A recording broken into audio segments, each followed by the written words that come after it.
بسم اللہ الرحمن الرحیم۔ سیدنا ابراہیم اپنی لاڈلی بیوی کے کہے ہوئے لفظوں کو سن کر مسکرائے۔ ان سے زیادہ کون خدا کی رحمت کا بھیدی تھا؟ وہ سمجھ گئے تھے کہ سیدہ ہاجرہ خدا کے حکم کی تعمیل میں ملنے والی رحمت کا بخوبی ادراک رکھتی ہیں۔ وہ خود کیا اپنے منہ سے انہیں تسلیاں دیتے، فرشتے آ آ کر سیدہ ہاجرہ کو خوشخبریاں دیتے۔ ایک رات صحرا بیاباں میں بیوی بچے کے ساتھ رہے۔ صبح خاموشی سے اپنی بیوی اور بچے کو دیکھا، ان کے ماتھے چومے اور پلٹ گئے۔ مدتوں سے سیدنا ابراہیم سفر میں تھے۔ بچپن، لڑکپن اور جوانی ایران، عراق، اردن، شام اور مصر میں گزری۔ فوت فلسطین میں ہوئے، الخلیل جرون میں مدفون ہوئے۔ کہتے ہیں قرہ ارض پر ایک علاقہ تہذیب کے اولین مراکز میں سے تھا۔ وہ تھا دجلہ اور فرات کے درمیان 700 میل لمبا زرخیز ہرا بھرا علاقہ۔ اس خطے کے جنوبی علاقے کلدانی میں شہر اور تھا، خوشحال لوگوں کا نگینے کی طرح چمکتا دمکتا شہر۔ چاند دیوتا کے مندر تھے وہاں۔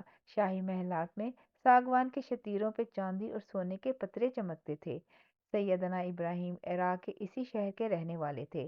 ان کے والد آذر بھی عراق کے تھے، نسل در نسل وہ عراقی تھے۔ کوفہ کے مضافاتی بستی کوسی نرس بابل میں سیدنا کا زیادہ وقت گزرا۔ ایک بار ادھر قحط آ گیا۔ ان کا کنبہ ایک سال کے لیے عراق سے نکل کر ایران کے شہر ہرمز گرد گیا۔ وہاں سیدنا ابراہیم کی ولادت ہوئی۔ یہ 2100 کاف میم کے لگ بھگ کا واقعہ ہے۔ ان کے باپ نے سیدنا ابراہیم کا نام بھی اسی شہر کی نسبت سے ہرمز گرد ہی رکھ دیا۔ کبھی کبھی باپ کا رکھا نام تھوڑی قائم رہتا ہے۔ پیدا ہونے والے بچے کی نسبت میں تو خدا کا دوست اور انبیاء کا باپ ہونا لکھا تھا۔ ان کے بخت میں سیدنا ابراہیم کے نام سے قائم ہونا رقم تھا۔ ویسے ہی ہوا۔ قحط کے دن ختم ہو گئے۔ ان کا کنبہ عراق میں اپنے آبائی علاقے حران میں واپس آ گیا۔ بابل سلطنت تھی۔ بادشاہ نمرود کہلاتا تھا۔ بت پرستی کا رواج تھا۔ خود سیدنا ابراہیم کا والد نام کا طارق اور نسب کا آذر لکڑی کے بت بنا کے روزی کماتا تھا۔ بڑئی بت سلیقے سے بناتا۔ ایک زمانہ تھا کہ وہ بت بنا کے اپنے کم عمر بیٹے ابراہیم کو دیتا کہ بیچ کے آ۔ باپ کا حکم وہ نہ ٹالتے۔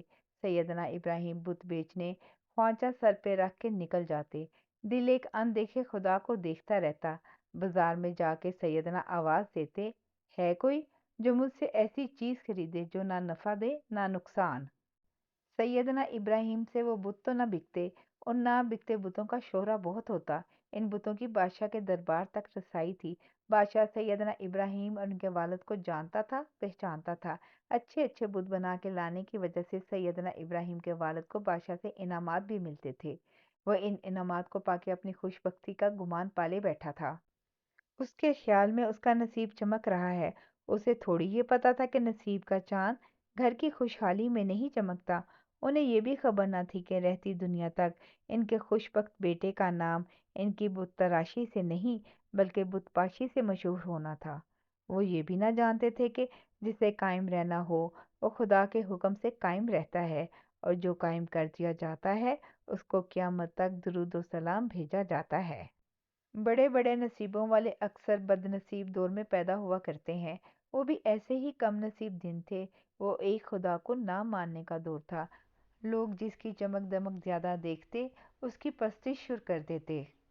جس سے انہیں خوف آتا اس کے آگے ادب سے دوہرے ہو جاتے۔ جس سے فائدے کی توقع ہوتی اس کے آگے جھولی پھیلا دیتے۔ وہ مغالطوں میں زندہ رہنے کے دن تھے۔ وہ مغالطے اور وہ دن آج تک زندہ ہیں۔ سیدنا ابراہیم تھے تو بت بنانے والے کے بیٹے، مگر تھے ایک خدائے واحد کے پرستار۔ کسی کو سمجھ نہ آتی تھی کہ جو بات باپ نہیں بتاتا وہ بیٹا کیسے جان لیتا ہے، کیسے سیکھ جاتا ہے، کیسے کہہ دیتا ہے۔ بچپن ہی سے سیدنا ابراہیم کے دل و دماغ خدائے واحد کے الوہی نور سے بھیگے ہوئے تھے۔ کہنے کو یہ بھی کہا جاتا ہے کہ 15 برس تک اوائل عمری ان کے ایک غار میں گزری۔ ان کے والدین کو خوف تھا کہ بادشاہ وقت نمرود ان کے بیٹے کو قتل نہ کروا دے۔ فرعون اور موسیٰ کی کہانی کی طرح یہاں بھی کہاوت بتائی گئی ہے کہ نمرود کو اس کے جوتشیوں نے ایک ایسے بچے سے ڈرایا تھا جسے ابھی پیدا ہونا تھا۔ فلاں وقت اور فلاں جگہ پر پیدا ہونے والا بچہ تجھے رسوا کرے گا۔ کہتے ہیں نمرود نے بچے مارنا شروع کر دیے۔ سیدنا ابراہیم کی والدہ جنگل میں ابراہیم کو جنم دے آئیں۔ ماں چوری چوری جا کے کھلاتی پلاتی۔ شاید اس میں خدا کی کوئی حکمت ہو، کوئی رمز ہو، کوئی راز ہو۔ خدا نے جسے اپنی خدائی میں سے چن کر دوست بنانا ہو، وہ اسے مٹی پتھر یا لکڑی کے خدا بنانے والے کے رزق سے نہیں پالتا۔ سیدنا ابراہیم جنگل اور پاکیزہ فضا میں اپنا انگوٹھا چوستے چوستے 15 برس کے ہو گئے۔ جب اپنے گھر آئے تو بت بنتے اور بکتے دیکھے۔ وہ جانتے تو سب کچھ تھے، مگر ان کے بتانے کا طریقہ الگ تھا۔ وہ بتوں کے خریدار بت پرستوں سے ان کے خداؤں کا اتا پتا پوچھنے لگتے۔ کوئی دور چمکتے ستارے کی طرف انگلی اٹھاتا اور کہتا، دیکھ کیسے چمک رہا ہے، یہ میرا خدا ہے۔ سیدنا ابراہیم اسے روکے رکھتے۔ تھوڑی دیر میں چاند نکل آتا، پھر وہ افق کی سیڑھیاں چڑھ کر دھیرے دھیرے اوپر آ جاتا۔ آسمان کی وسطت میں اس کی دودھیا چاندنی کی چادر تن جاتی۔ کچھ دیر پہلے چمکتے ہوئے ستارے کی روشنی چاند کی چاندنی میں ماند پڑ جاتی۔ سارے تارے ایک چاند کی چمکتی چاندنی کی چادر سے پھسل جاتے، جیسے چاند کی چاندنی نے آسمان کی سلیٹ پہ ہاتھ مار کے ان ستاروں کو مٹا دیا ہو۔ سیدنا ابراہیم مسکرا کے ستارے کو خدا سمجھنے والے بت پرست کو دیکھتے اور کہتے، اب تیرے ستارے سے بڑا چمکنے والا چاند آ گیا ہے، اسے خدا مان لے۔ ستارے کا پرستار کھسیانہ ہو جاتا اور ستاروں کو چھوڑ کر چاند کی پوجا کرنے لگتا۔ رات رات بھر وہاں پوجا پاٹ ہوتی رہتی۔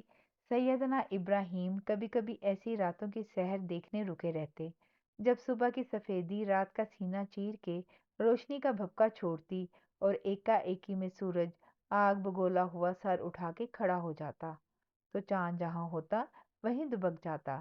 سیدنا ابراہیم رات بھر چاند کی آرتی اتارنے والے پجاری کو ہاتھ پکڑ کے کھینچ لاتے اور سورج کے سامنے کھڑا کر کے پوچھتے، اب بول، تیرے چاند سے بڑا تو یہ ہے، اب کیا اسے پوجو گے؟ پجاری بے دلیل تو ہو جاتا، مگر جنہیں ایک سے زیادہ خداؤں کو پوجنے کی عادت ہوتی ہے، انہیں چاند کے بعد سورج کی پوجا سے کیا خوف آنا تھا۔ وہ سر جھکا کے ہاتھ جوڑ کے سورج کے سامنے دوزانوں بیٹھ جاتے۔ شام سمے پھر کہیں سے سیدنا ابراہیم سورج کو پوجنے والوں کے پاس آ جاتے اور مسکراتے ہوئے کہنے لگتے، دیکھتے رہنا، تمہارا خدا ڈوب نہ جائے، غروب نہ ہو جائے، اسے پکڑ لو، یہ دیکھو، یہ پگھلے جا رہا ہے، کھسک رہا ہے، اس سے اس کی دھوپ نکل گئی، لالی رہ گئی، لو یہ بھی گئی۔ سارا سورج ایک بے حدت سا گولا بنا مغرب میں ڈوب گیا، مر گیا، اب اندھیرا منہ کھول کے اسے نگل لے گا۔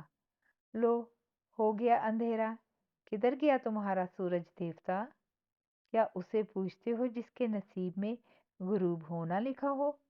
کیا اس سے زندگی مانگتے ہو جو روز شام کو مر جاتا ہے؟ پوجا پاٹ کے لوگ بے دلیل ہو گئے۔ بے دلیلوں کے پاس صرف غصہ ہوتا ہے، بے سمت، اندھا اور بدنما غصہ۔ جاری ہے۔ جزاک اللہ خیر۔